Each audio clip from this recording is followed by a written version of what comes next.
Hello everybody, you join me here in Design World.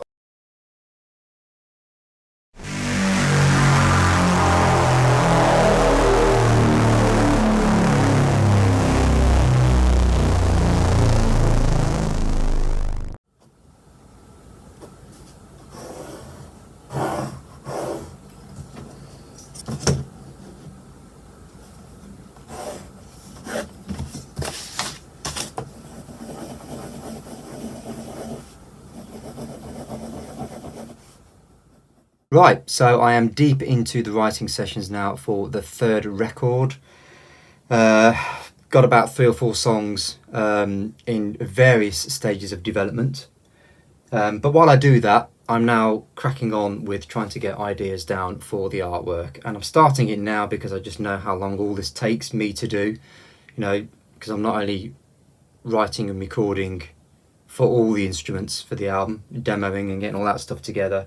I also do all the artwork, and because it's just me, you know, this all just takes a long time to do. So I'm starting it now, so I get myself ahead of the curve with regards to that. I am just getting ideas together on paper with some of the things I would like to see. So yeah, this in fact was the first ever idea that came to mind for this. I may call the album Tri-Union. It's a working title at the moment. I mean, I've got Trialogue there, but the power of 3 is important on this record. So, you know, from a metaphysical and spiritual perspective. So as you can see, I've got variations of the theme here. I'm working on sort of, you know, tri-structures, the power of 3 representing that. You know, I'm dealing with perspective here. You know, this character that adds narrative to the story. I don't know exactly what I'm doing with them. So all this stuff here is me trying to figure that out. It's important. Getting it, I know it's a bit old school using a pen and a bit of paper, but this is a really important stage for me because I know how long this is all going to take to digitally render in Photoshop, you know, and in Illustrator and in design, all these design packages I use to get an album's artwork together. Transferring this to a digital format is a lot of work. So getting it kind of as accurately as I can, just with a simple pencil and a bit of paper and a rubber and a ruler, it gives me a really good fighting chance at laying down the digital foundations of the artwork and not having to go back and undo things, you know, should I not be happy. So this is a really important stage. So yeah, you join me here in Design World. This is how it starts. Right, exciting day, peeps. After many weeks of doodling and sketching and doodling and sketching, I have decided on a final direction. Here it is. This is it. So this is how I'm going to look. I've got my 3 principal characters here for the narrative of the artwork. I've got my, remember I mentioned the power of 3, so I've got my tri-structure there. There will be 3 of these. 1 in the foreground, 1 in the midground, 1 on the horizon. Yeah, so I'm really happy with this. As basic as this looks, I can see it in my head how this is going to look when it's photorealistic. Previous to that, I did already start doing a digital mock-up. This was just me experimenting with reflection and foreground and midground perspective. I have since binned this because obviously I've now decided on this, but this is a good start. You will also see now that in order to start the process of rendering the characters on the front and back cover, I have taken a photograph of myself in the approximate pose there with the hand and the torso, and I have begun the clipping path process to cut this out of the background and place it into the actual artwork canvas. So how I've started rendering the tri-structure, as I've so called it, is I have rendered a basic Illustrator file. So this is a vector graphic. This enables me to create a very crisp, very clean graphic. And when I pull that into Photoshop, I can do whatever I want with it. And then the next stage is I've already begun to texture map it now in Photoshop. And as you can see, I've just added a very basic placeholder surface texture map to it. So obviously this is rusty. It won't look rusty, but I just wanted to, get my imagination running and see how this looks like when it's photorealistic.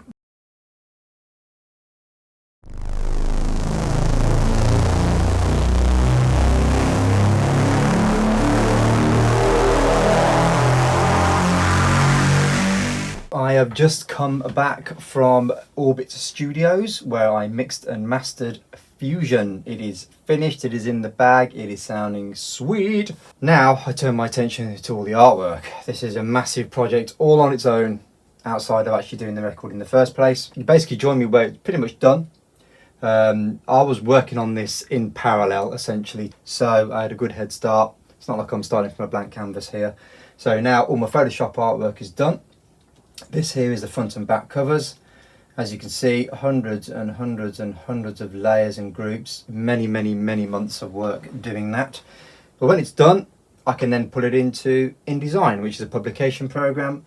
This has 16 pages in it, so this is a 16-page booklet of the CD, and this is my working document. In this document, I get to typeset everything, make sure that it's adhering to the safety areas and the bleeds and the crops and all that stuff, get all the lyrics in, it's type and spell check all those, make sure they're correct, and lay it out as it's going to look when you have the CD in your hands. Then I have to create a second InDesign file, and this is the output file. So this is the thing that I'll actually send to the printers for them to run it on their press. As you can see on the previous document, it's laid out as it looks like in the CD. So page 2 and 3, which is the first pages you see when you open it up, the first double page spread. On my working document, you will see that that now looks like this.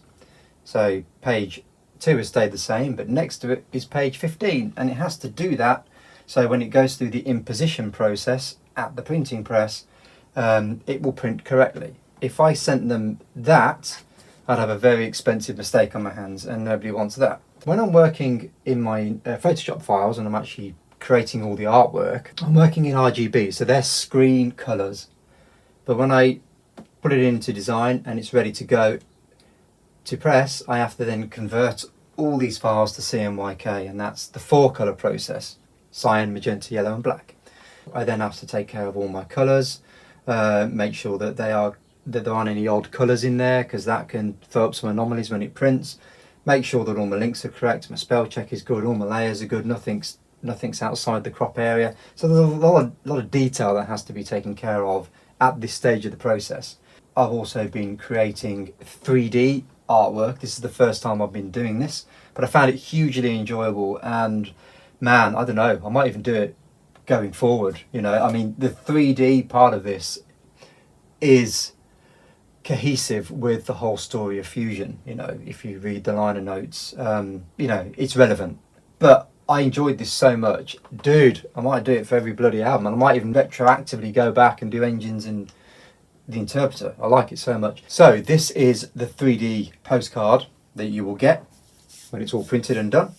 And how I've generated this 3D artwork is this. So on this channel, I will keep only the blue and the green channels active, and I will omit the red one. And then I create it again, and I will get rid of the green and blue channels and just keep the red. Then when they are offset, left and right, the 3D effect occurs. Voila! How cool is that? So once everything is done, I then get to output them for files that the printing press can use. Here you can see the colour bars, I've got the crops, I've got the folds, I've got the bleeds, everything is contained within this document. So that's essentially how it looks my end before they put it all together. And I have to do this for every single element of the project. There is the paper parts for the CD case. That is the slip case, again with the barcode, colour information, crops, ready to go. The cardboard wallet for the bonus CD, the 3D thing, and that's how the graphic for the on body of the CD looks. Well, that's Design World, guys. Oh man, I'm so glad I'm at the end of all this. It's taken me about 3 years to do all this from start to finish. So a year to write, a year to record, pretty much, if you added it all up, about a year to do all the artwork. Yeah, so it's a crazy amount of work, but I'm so glad it's done, and very, very, very, very soon it will be in your hands. Right, take care guys, see you on the flip side.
Guys, here we are, back from the printers. I've just got 2 cartons out of the special edition and the standard edition. So, oh, look at that. Guys, look. Fresh back from the printers. Oh my God, look at this. I couldn't be happier with how this has turned out. Oh God, that's printed beautifully. Look. How glorious does that look? Oh my God. Look how beautifully this is printed, guys. Oh, so I keep knocking the camera. These are 3D postcards. You get another, just in the bonus you get an information card. Here's the 3D poster. Tell me that is not beautifully printed. You know, as a music fan growing up, getting like limited box sets from bands that I loved, it was always a treat when it just looked and felt like such a collector's thing. I love collecting stuff, so you know, I always loved that about special editions of things, you know, particularly when a high production value had gone into it. And this feels like that. It feels like I'm doing the same thing.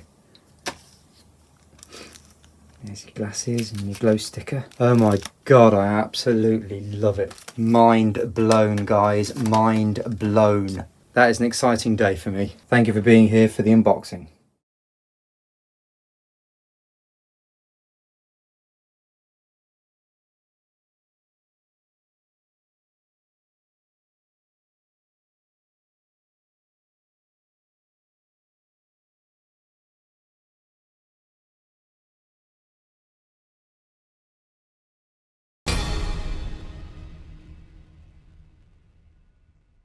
So we're here shooting the music video for The Great Polarity. And what perfect place to do it? A music school. Yeah. This is a video diary. Say hello. Hello. This is the man that's filming it all. Hello.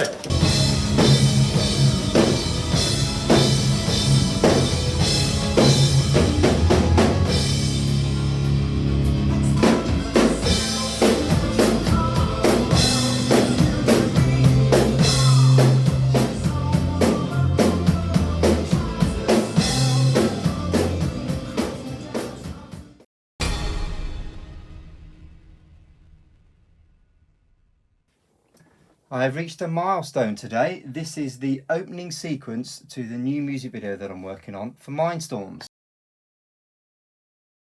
So this is the first bit of footage that I have created here in the computer based on the artwork from the Fusion inlay. So what you're seeing here is a virtual camera dolly to ground level. And what we will see in this scene is the big tri-structure in the background on the horizon line where it's black. You will see rotoscoped hands, energy balls, the logo, and all that good stuff, which is the opening scenes for the Mindstorms music video. And everything else will sit on top of this animation. So now what you're looking at is the same virtual dolly movement. But now, of course, you'll see I've added the rotating dial on the ground, the animated logo, the title of the song, and the big tri-structure on the horizon line. So yeah, all I have to do now is get a separate animation going for the logo, because I want to add some electricity sparks running through it. And then we're good. Then I can get on with compositing the energy ball and the rotoscoped hands. So now the animation sequence is pretty much there. You will see that I have set up my little moonlight here on a tripod, and now I'm filming myself doing a pretend motion with the hands. Here I'm pretending that I'm manipulating some energy. Now the moonlight is there as a practical light source to shine on my hands. It will make the final footage a lot more convincing to actually have a real light shining on my hands. The pink line that you see around my hands, that is the rotoscope mask. So I have tracked the motion of my hands through each frame of this footage. That then allows me then to remove everything outside of the pink line and will leave just a transparent background. And there you go. Now you see that I have successfully removed all the background information from this footage, and my hands are now just sitting on a transparent pasteboard. And there it is, the finished sequence, ready to be placed in the animation. So now I'm working on the final element of this opening animation sequence. This is the energy ball that I've created entirely in After Effects. So this is purely a CGI element that I will add to both the practical footage and the landscape animation. Beyond this, I may just go in and edit the electricity sparks that you see there. I want them a little more subtle. They're a bit in your face at the moment. But yeah, very, very happy with how that has turned out. All the other energy balls that you will see in the video, because I intend to do more, will be based on how this looks, because I'm so happy with how that turned out. This is the second single from the Fusion record. The first one I hired a film company to just do a performance-based video. This one is going to be much more conceptual. You're going to bring a lot of the elements of the artwork to life. That is something that's always interested me. Right from, way back in the early days, I didn't really have any idea how to do that back then, but now that I'm learning new skills, I thought now is the time to do this, and I think Mindstorms is a great example of that mentality. So all those previous animation sequences that I've just talked you through, i.e. the rotoscoped hands, the energy ball, the animated logo with the electricity, the Photoshop ground pan, all that stuff now has been pulled into this final After Effects session. So this is what it looks like. And here we are, all the separate elements that I've been working on composited in the same After Effects animation sequence. So I've added extra energy particles, as you can see there, extra camera shake all within the computer just to make it a bit more dramatic and dynamic. Very, very happy with how that's turned out. This whole animation sequence is only about 45 seconds long, but it's taken me about 3 months to do. So much trial and error, so many mistakes. It's just taken me a long time to learn this stuff, but very, very happy with how that turned out. It looks bloody wonderful.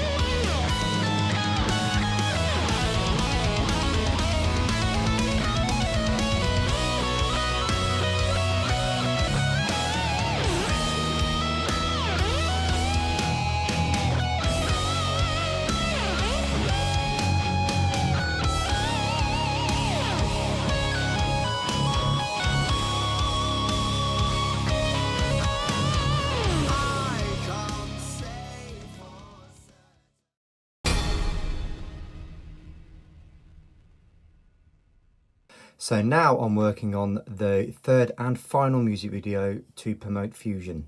This is for Here in the House of I. So what I'm beginning to do here now is basically create a 3D house in After Effects. We are now currently looking at the front of the box. If I change the view here to a custom view, we can now start to see that using the XYZ coordinates, I have been able to create a cube. So as you can see, I've created 6 layers representing each sides of the box. I've labeled them accordingly, and these will what essentially will create the house. What will also distinguish this video from the other two is this is going to be purely a lyric video. To that end, I've started adding the text. I'm just running a very basic animation test here with some text, i.e. the lyrics, to see how compelling and how interesting this looks. So now when I move my timeline, we have got essentially the cube, which is symbolic of the house, the lyric, and our animation. So we essentially are able to fake a virtual camera, and we can find ourselves orbiting the house. So now I've composited all those separately animated layers into a final global comp. We are able to scroll through my timeline here, and we can see that we have a fully animated fully texture mapped cube, which represents a house, windows and doors, and the lyric there on the front, as per the test animation that we saw earlier in grayscale. So now this is looking rather fantastic. We have animated text inside the building as well. We have elements fading in and out. This still needs a lot of work, it's not there yet, but very, very, very happy, and actually I must say quite a bit excited to see how this is really turning out, and it's becoming quite a life-filled animation. So if I just hit play here, I've also added extra camera shake to add a bit more drama to it. Yeah, very, very happy with that. And now we're almost at the finished render, where I've added a light source. I've added shading and shadows, just to make the whole thing look a bit more convincing in 3D space. And I've also added like an outer wall of the dials, again to really try and sell the idea that this thing is in 3D space and our virtual camera movements are flying in and around this building. So yeah, that is pretty much the finished opening sequence.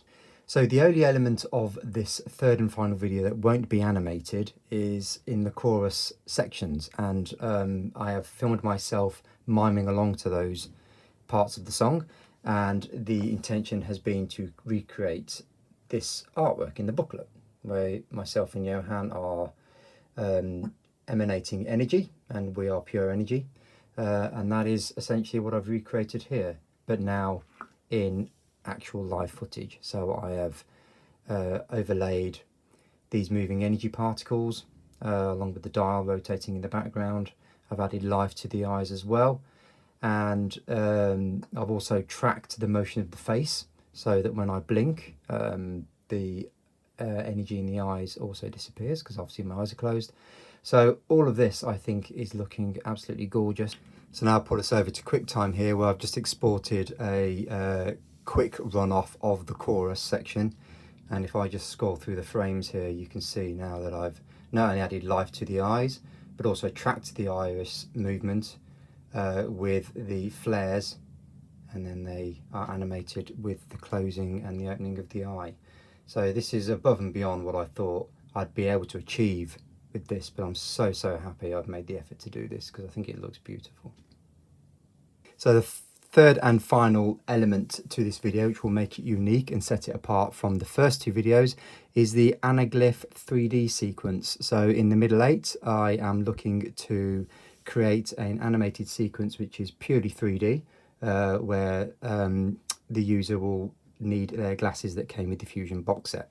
How I'm going about that is I'm applying the same technique that I did in Photoshop, where I was separating the channels and offsetting them left and right, but I'm taking those same graphics and pulling them into my After Effects session here, and I'm animating them. So I'm still applying the anaglyph technique, but of course this enables me to also animate them as well.